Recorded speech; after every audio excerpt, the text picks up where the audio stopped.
السلام علیکم ورحمۃ اللہ وبرکاتہ۔ امید کرتا ہوں کہ آپ سب خیریت سے ہوں گے۔ آپ سے گزارش ہے کہ چینل کو ضرور سبسکرائب کریں اور ویڈیو کو زیادہ سے زیادہ شیئر کریں اور دین کی تبلیغ میں ہمارا ساتھ دیں۔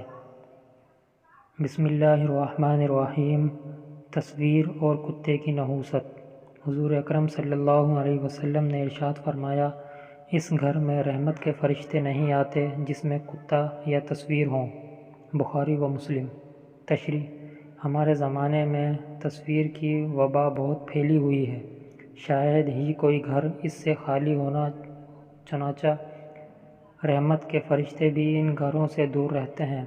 اس کے نتیجے میں بے برکتی، نا اتفاقی اور عداوتیں پائی جاتی ہیں۔ اللہ تعالیٰ کی رحمت کے امیدوار کو چاہیے کہ وہ اپنا مسکن ان وباؤں سے محفوظ رکھے اور ان سے بچنے کی ہر ممکن کوشش کرے اور شوقیہ تصویر یا تصویروں پر مشتمل سینریاں، کیلنڈر وغیرہ نہ سجائیں۔ اس طرح بلا ضرورت کتا نہ پالیں۔